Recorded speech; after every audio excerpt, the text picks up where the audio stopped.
Hello beautiful people, I'm RaishPhoenix, and in today's video we're going to be talking about money.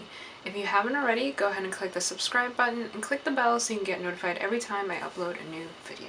So I've been thinking a lot lately about my relationship with money because I am thinking of getting a job to stabilize my income, because being fully employed in the way that I am pursuing my dreams, it's like my income is very unstable and I really don't know when my next paycheck is, and it's like I need stability in order to be able to continue moving forward with what I want to do in the path that I'm going on.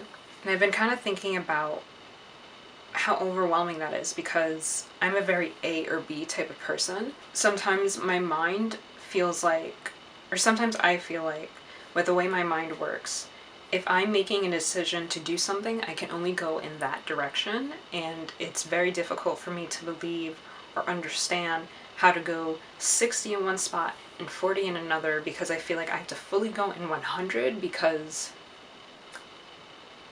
I don't know. It's like now I'm actually questioning that. Why do I feel like I have to fully go here? I don't know. I feel like I have to fully go in one direction because if I don't put my all into it, it won't work out the way I want it to. So it's like I kind of feel this pressure to stay in one direction. In particular, the way that that affects my ability to understand what I need to do is because I am very overwhelmed and kind of scared of getting a stable job, but also understanding that having a stable job does not mean that I have to give up on my dreams, because I find, like, I have done it in the past, and I feel like when I was doing it in the past in terms of balancing work and balancing pursuing my dreams, I feel like I didn't have as much a clear vision of what I wanted to do with my dreams. I was kind of testing out the waters. It's like I knew I wanted to be a digital illustrator, but it's like I wasn't very clear on what being a digital illustrator looked like for me in terms of my path. But it's like now I have more clarity that I want to open a personal shop, I want to take commissions, I want to be able to work with different brands and companies that I love, you know? So it's like now I have a more clear vision of that. But also thinking about balancing a job with that is scary to me, because I feel like I'm going to stabilize my income, but by doing that, I have less time to pursue my dreams, and then it's more likely that my dreams are going to be put on the side to the point that I'm not going to be able to work on it at all or pursue it at all, and that I'm going to be in this vicious cycle of feeling like I'm not going to be able to put the amount of time that's necessary to make things work on the dream side, and I'm going to be stuck in this world of working for other people when I really want to work for myself. It's like that's what's very daunting to me and scary.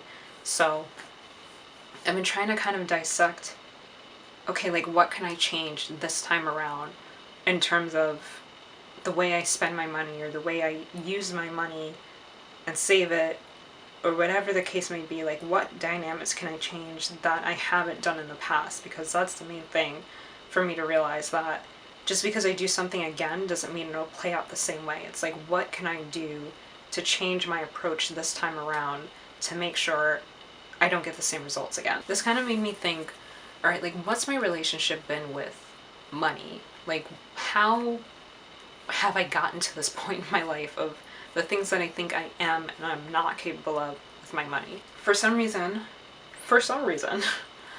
I don't believe I'm capable of moving out of my parents' house and getting an apartment and affording groceries and never, ever having to come back to my parents' house after that.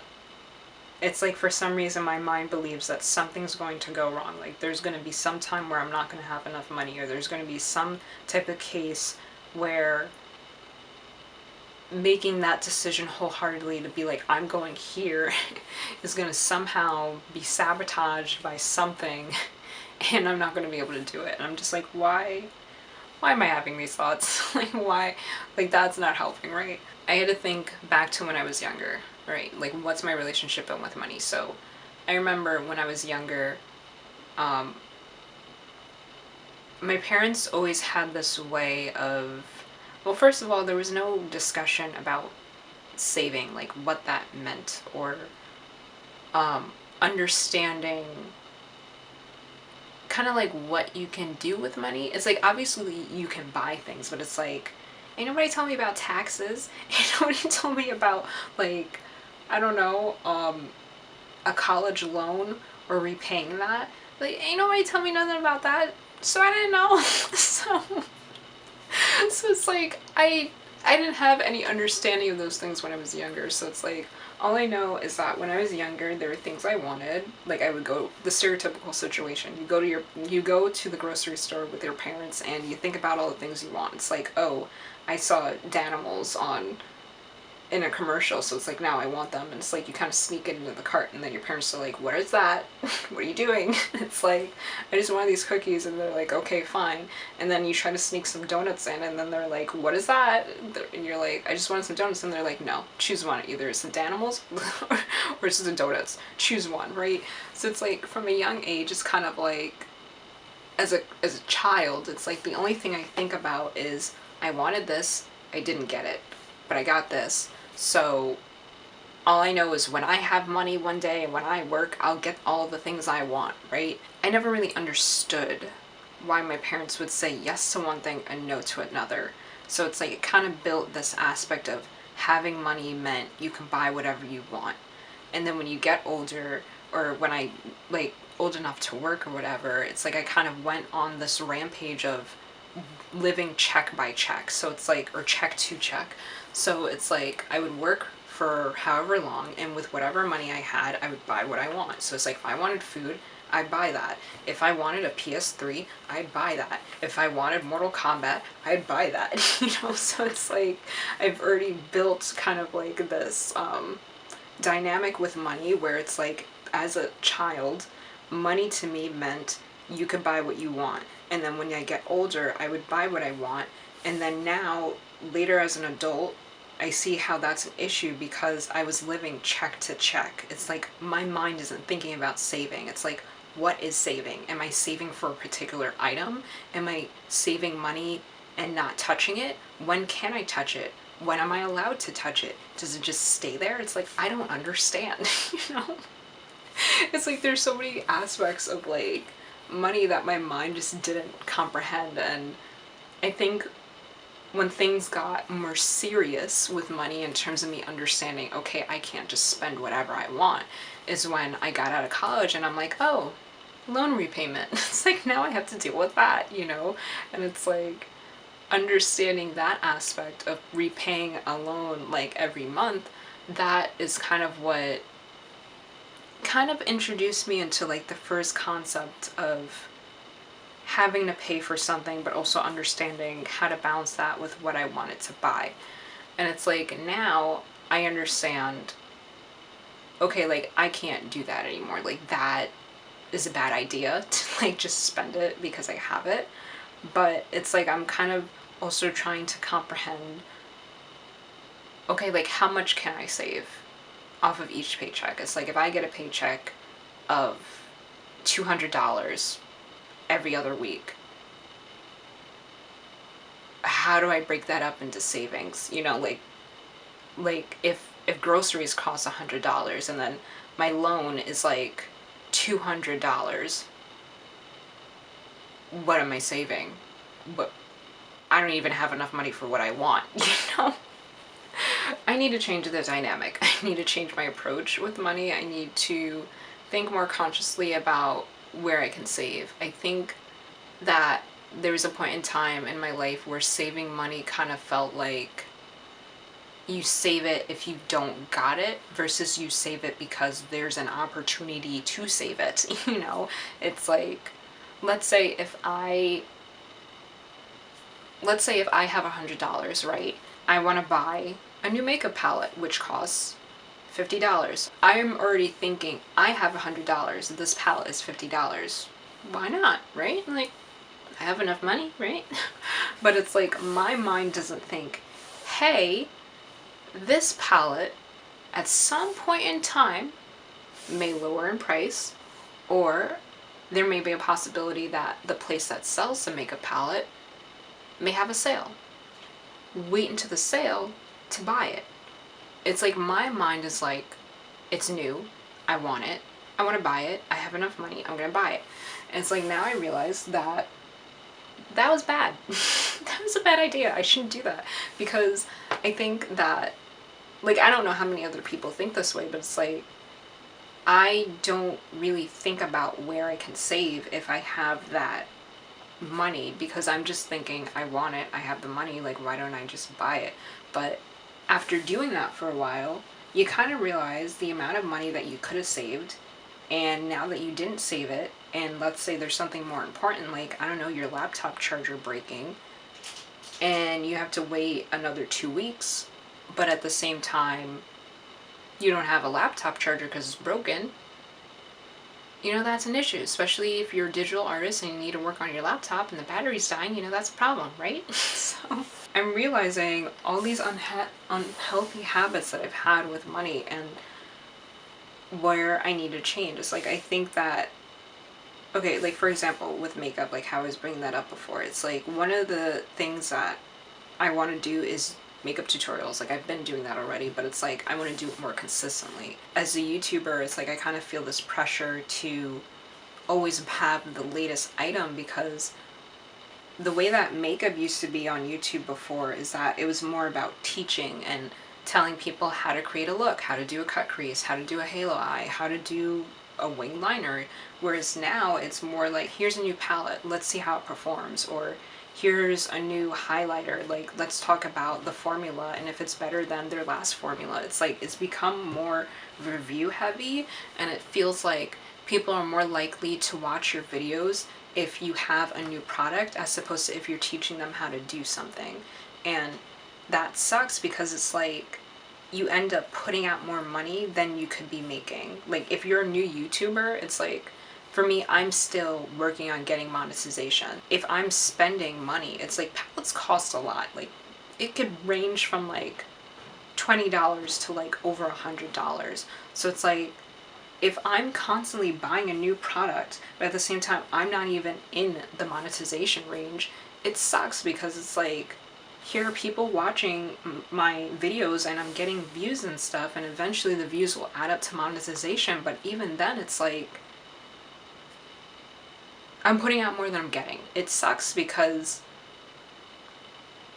it kind of puts me again in this vicious cycle of spending more than I'm making. And it's like, I have to really check myself and be like, okay, like, is this worth it? Like, what type of videos do I want to make? Like, are my videos more about, hey, here's the latest product, or is it more about teaching? And it's like, I want to teach, you know, like, I want to share more of the stuff that I have done with my makeup and how I do it. I don't want to become another person who feels pressured to buy new products just because it's new, you know? Like, I want to buy it because I want it, and I want to be able to have patience. That's another thing I've been trying to dissect. It's like, what is it that makes me feel like when something comes out, I have to get it right then and there, you know? It's like, working or being fully self-employed this year has made me realize, mostly, not even just realize, but has made me more aware of what I'm spending my money on, and not spending money because I don't have any. You know, it's crazy seeing all these product launches, because there are moments where like I was like, oh my god, like I need it, right? Like I remember when the Sugar Pill Fun Size palette came out, like I was like, I need it, right? And when Melt Cosmetics came out with their the Radioactive palette, it's like, oh my god, I need it. You know, like it's like my mind went into this like cycle of like, I need this, and in my head I'm like, okay, I don't have any money, so I don't have the option to buy it. And over time, what that taught me is that I need to figure out what I want more than these things that I need so bad, right? It's like there's this thing that just happens where it's like once you see something you want, it's like you just get so fixed and focused on it. But the problem with that is when you don't have the money to be spending like that, or when you do have the money to be spending like that and you keep doing that excessively, it puts you in a position in which you're in debt, or you don't have any money left, or when you need to buy something important, you don't have the money for it because you spent it all already. I just want to build healthier habits in my life, you know? And it's like now it's one of those moments where it's like you're going through the motions of life and you're just living it and you're doing whatever makes sense to you. And then one day when you give yourself enough time to reflect on your actions and see how it's played out, like now you're like, oh, that's where I screwed up. I know now that it's like I have to change my approach in order to get different results from money. Another thing about money that I never thought about was like passive versus active income. I just heard of that terminology this year. Like, it's pretty much self-explanatory. It's like passive income is when you put something out or you put a product out and it's making you money and you're not actively sitting there for it to make you money, versus active income, it's something you're doing. So passive income would be if you have an online shop and you're selling prints, that's passive income because people are going on your website to buy your prints.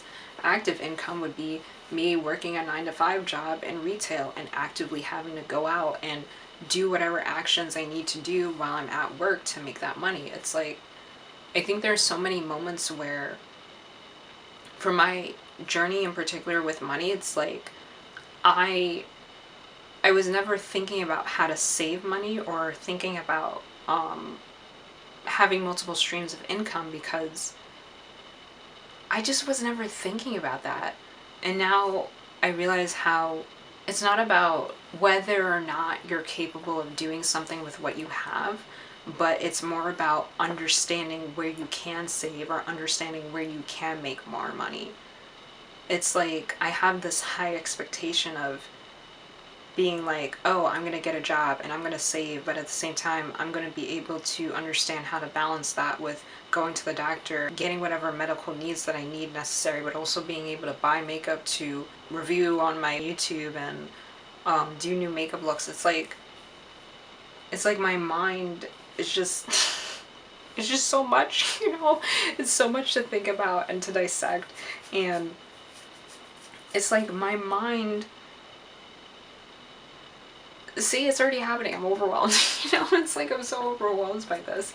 But I'm realizing now the work that needs to be done to get to where I'm meant to be. I have these moments where, I'm not gonna lie, I feel like a failure because here's the thing, like, I have been, let me think about it. So I've been building my brand for 3 years. Kind of like just on the testing waters side. So by testing waters side, I mean, I opened a Society 6 store and I opened a Redbubble store, and I was kind of just drawing things that felt perfect for the timing.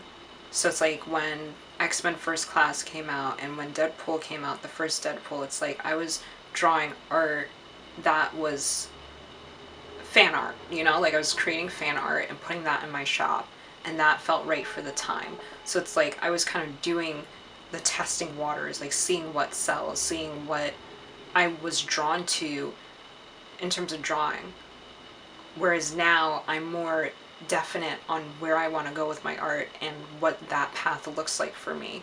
So it's like this was the first year where I put my all into pursuing my dreams. I've made a decision that I want to be working on art regularly, putting new art in my shop. I made a decision that I want to build my YouTube channel and constantly and consistently upload videos. I made a decision that I want to be cosplaying on the regular. I don't want to wait until just New York Comic Con rolls around to bust out a cosplay. I want to do that year round. I had so many definitive moments of this is what I want to do with my year, and this is how I want to eventually build to doing or building monetization and multiple streams of income.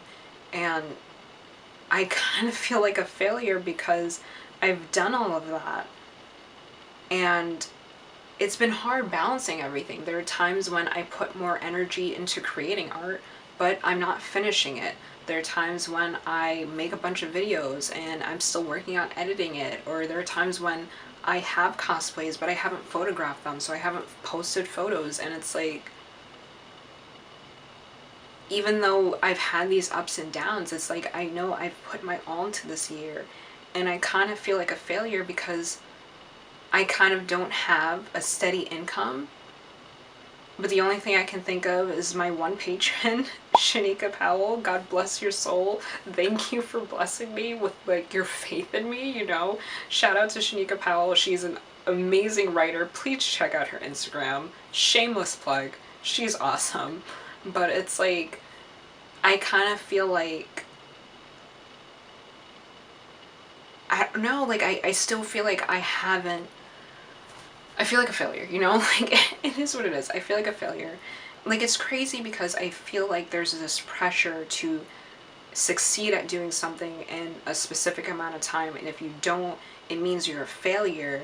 But it's like, I kind of try to think about, like, where the hell is that? Who's telling me I'm a failure? Like, where the hell is that thought coming from? And I kind of think about family sometimes, the way that they respond to me pursuing my dreams. It's like, or even friends sometimes, or anybody. Let's generalize this, anybody. You know, it's like, you say you pursue your dreams and you're working on this and you're working on that, and instead of them being happy for you pursuing your dreams, or being happy for you for doing what calls you, like really what is in tune with like your being and your essence, the first response is, well, how much money are you making? It's like as if the money validates your dream. It's like, I don't want money to validate my dream. I want what my experience is and how I feel pursuing my dream to validate it. What I'm getting out of it, like the people that I'm helping out of it. Like, why are you putting a value of money? Like, yes, okay, yes, I am doing this to make money, but at the same time, it's like, I'm doing it because I love doing it. And the hope and the dream is to hope that I can make a living doing it. But I'm doing it because of how much it means to me, because of the message, because of helping people, because of uplifting people, because of spreading peace, love, and enlightenment. But it's like, when family and friends or people in general like kind of knock all that down and put a dollar amount on it of how much money are you making, it kind of feels like you're a failure if you don't make that money or have the ability to say the money you've made. But it sucks because it's like, if you truly care about my dreams and if you truly want to know like how it's going, why don't you buy something from me? Why don't you support me? Why don't you share my shit? Why don't you talk about the amount of work that I'm putting in? It's like, where is that question really coming from? Like, what's the intent of that question?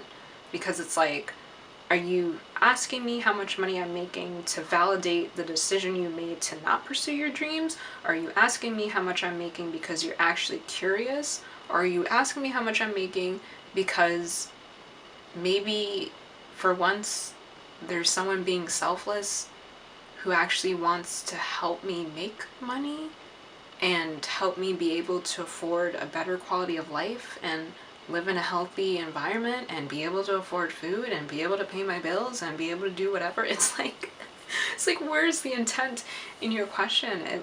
It like sucks that it's like feeling all those things. There are things, like pretty much the main point I want to get across is the things I don't think about, and kind of sharing that, because I feel like whenever we talk about money, we're either talking about feeling less than, which is kind of what I just did, or somebody who has a lot of money and what they're buying with it. And it's like, I want to see and I want to hear more educational talks on money.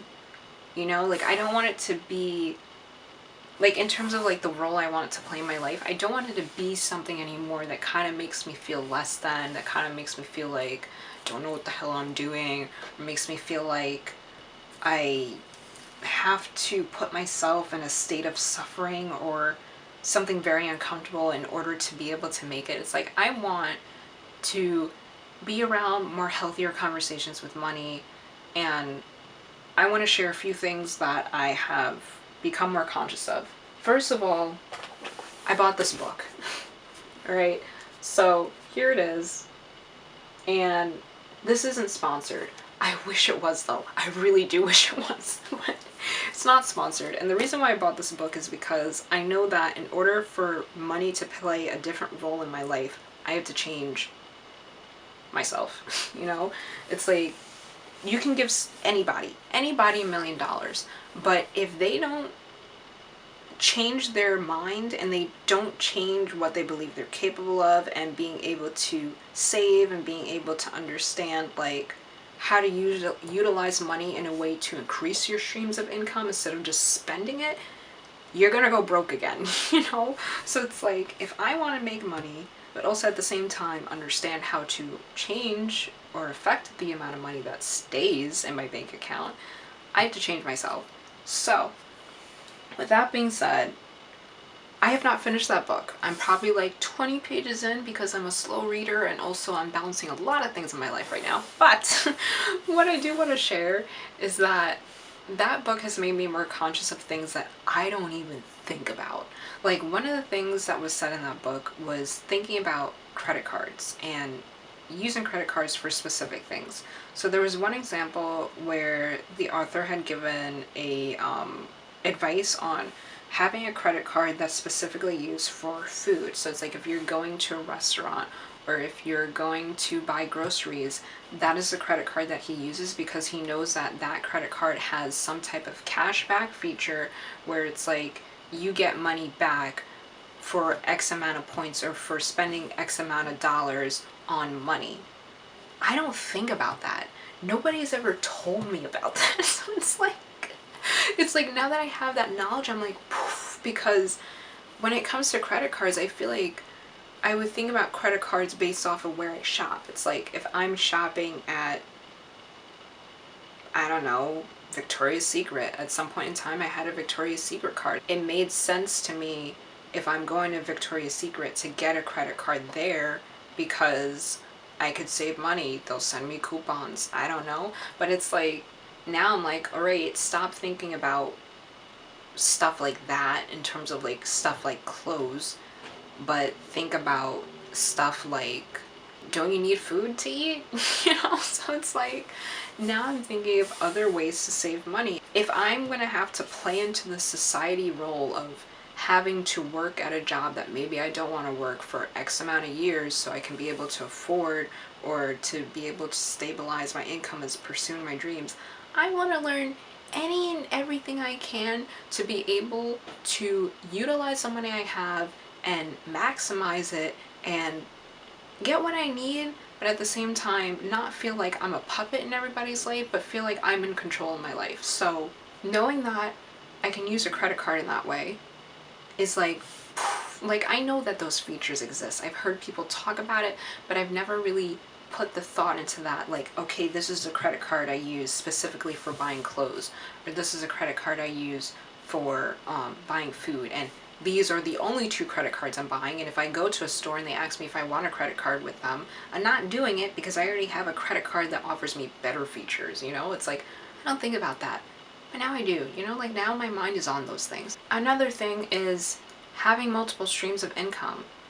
That is something that I don't really think about because, like I said, I'm a very one-direction person. So it's like, if I'm thinking about getting a specific job, I only think about that job being my source of income.